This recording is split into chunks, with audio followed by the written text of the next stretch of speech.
So the APEC gathering in Gyeongju is at an end. US President Donald Trump might have left early and Russian leader Vladimir Putin didn't come at all. But can we still find signs of meaningful progress? The answer is a qualified yes, given the challenges. For South Korea, we've already reported on some major achievements, securing American agreement to develop nuclear-powered submarines, for instance, and firming up details on an earlier tariff deal, again with the US, as well as paving the way for potential defense exports. Then, on the final day, the APEC nations adopted the Gyeongju Declaration, with the agreement that trade should advance in a way that brings benefits for all. This statement concerning deepening economic cooperation at a time when doors have been closing rather than opening in the global trade environment is all the more significant because the 21 APEC members account for more than half of the world economy. They agreed that robust trade and investment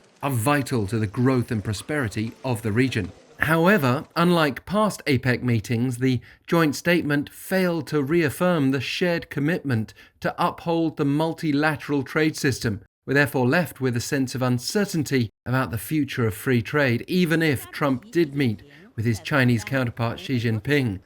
As well as making some concessions both ways amid their trade war, global media have portrayed this APEC as Xi meeting Trump as an equal, having stood up to his America First trade restrictions in recent months.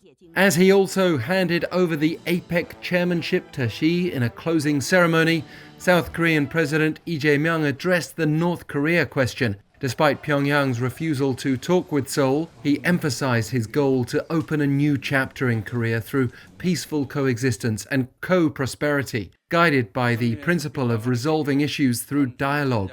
In the face of the North's hostile stance, he asserted that Pyongyang's rhetoric has significantly eased, and he vowed to take proactive measures to advance peace, as well as insisting that peace in Korea is essential for the region's prosperity. He stressed the roles that the US, China and Russia have to play, adding, "The most critical role lies with the US." And what would normally be a bigger deal, meeting Japan's new Prime Minister, Sanae Takaichi, was an aside amid a flurry of sideline developments. But despite the potential for frostiness, said he had a very good feeling, saying he is no longer worried. Takaichi's election last month raised concerns that South Korea-Japan ties could deteriorate, as she is known for her hawkish stance on historical issues stemming from Japan's past colonial rule over the Korean peninsula. If she can now match Lee's pragmatism, then Seoul-Tokyo ties may well continue to improve, helping to counter lingering uncertainty elsewhere.